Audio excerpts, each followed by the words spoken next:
안녕하세요. 이번에 미래에셋 해외 교환 장학생 35기로 최종 선발된 김영선입니다.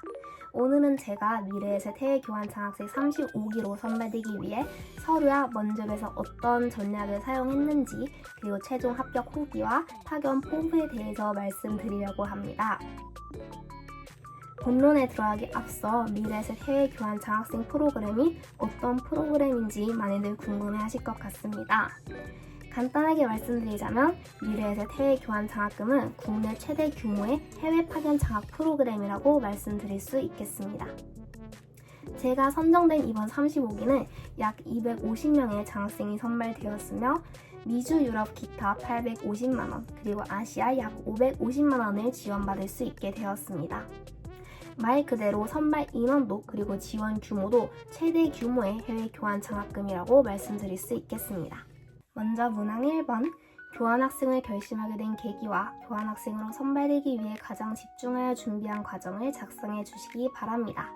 라는 문항이었습니다. 저는 이 문항을 크게 결심하게 된 계기와 집중하여 준비한 과정 두 가지로 나누어서 답변을 준비했는데요. 우선 결심하게 된 계기의 경우에는 스토리를 풀어내고자 노력했습니다. 저 같은 경우에는 본 전공은 행정학과인데 공모전이나 교내 활동을 거치면서 행정과 법의 상관관계를 깨닫고 법에도 관심을 가지게 된 케이스거든요.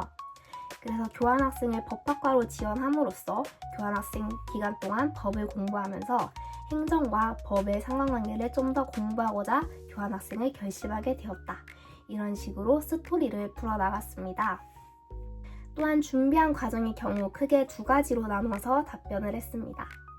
첫째는 학회 경험을 언급하며 전공 역량을 보다 탄탄히 가지고자 노력했음을 보여주었고, 둘째는 교환학생으로 파견되어 현지 수업을 효율적으로 따라가기 위해 언어 학습이나 학업 로드맵 설계 등 학술적 기반을 탄탄히 다졌다는 내용을 포함시켰습니다. 두 번째 문항으로 넘어가겠습니다. 교환학생 경험을 통해 본인이 기대하는 가장 큰 변화는 무엇이며 그 변화가 왜 필요하다고 생각하는지 설명해 주시기 바랍니다. 라는 문항인데요. 저 같은 경우에는 첫 번째 문항에서 제시한 교환학생의 지원 계기의 목적을 달성하기 위해 관점의 입체적 전환이라는 변화를 필수 조건으로 설정했습니다. 그리고 이 변화가 왜 단순한 국내에서 이룬 학습이 아닌 교환학생 경험을 통해서만 이루어질 수 있는지를 설명하며 논리적으로 설득하고자 노력했던 것 같습니다. 즉, 앞서 언급한 결심의 계기를 다시 한번 상기시키며 전체 지원서의 서사를 보다 견고하고 설득력 있게 묶어나가고자 노력한 것 같습니다. 네, 이제 마지막 3번 문항입니다.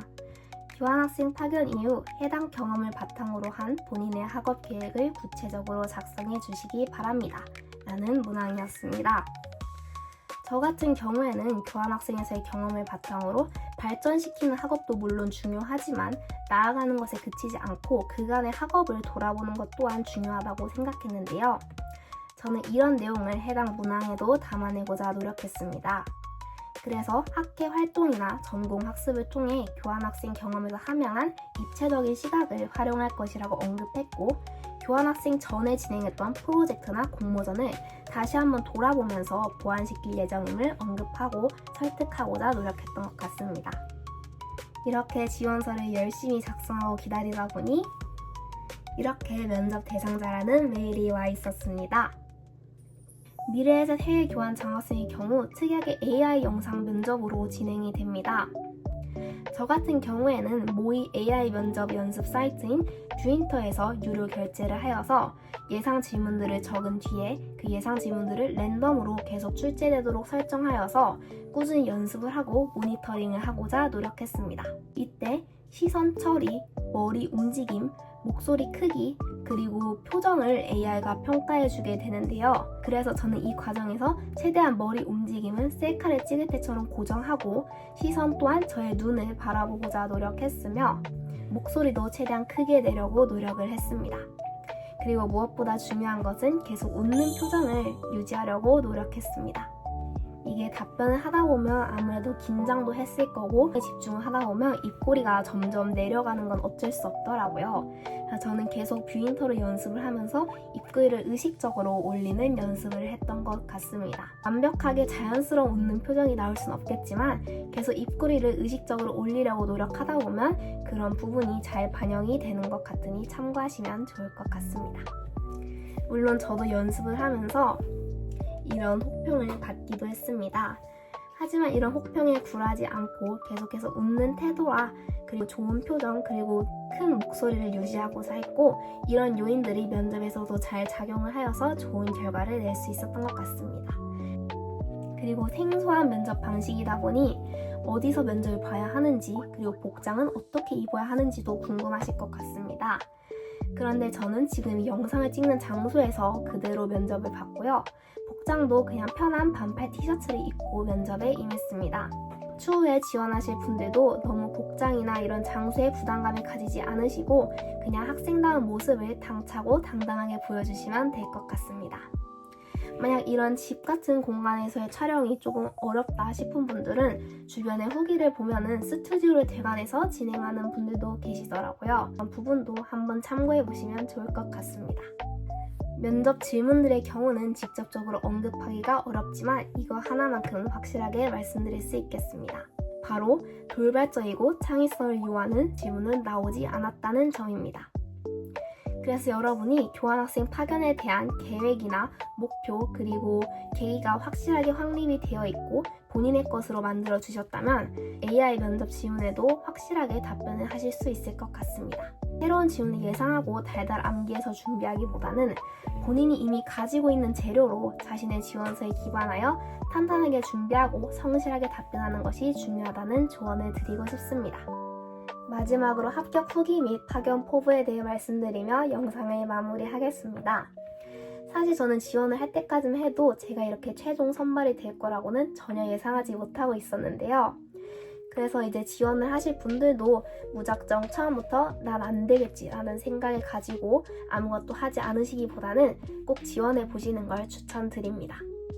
그리고 저 같은 경우에는 서류부터 면접까지가 하나의 여정처럼 느껴졌는데요. 이 여정 속에서 제가 왜 교환학생을 결심하게 됐는지 다시 한번 돌아보고 목표를 다시 정비할 수 있었던 것 같습니다. 그리고 이런 목표를 미래에셋 측에서 알아봐 주신 것 같아서 너무 감사하고 기쁜 마음입니다. 학생 신분의 교환학생의 경비와 생활비는 크게 부담이 되는 게 사실입니다. 저 역시 그런 부분에 부담감을 가지고 있었습니다. 하지만 이번에 미래에셋 해외 교환 장학생으로 선발이 되면서 저는 이번 방학을 보다 알차게 쓸 수 있게 되었습니다. 아르바이트를 하거나 생활비를 마련하려고 노력하는 대신 그 부분을 다른 노력으로 옮겨서 독일어나 영어를 학습하거나 전공 원서 강독을 통해 독일 현지에서의 학업을 보다 기반을 튼튼하게 다져나가는 시간으로 가져가고자 합니다. 모두 미래에셋의 지원 덕분에 가능한 일인 것 같습니다. 청년의 희망이 되겠다는 미래에셋의 모토와 같이 희망을 가득 품고 교환학생 경험을 잘 마친 뒤에 또 다른 학생들과 사람들의 희망이 되는 글로벌 인재로 거듭나서 돌아오겠습니다. 이상으로 영상 마치겠습니다. 감사합니다.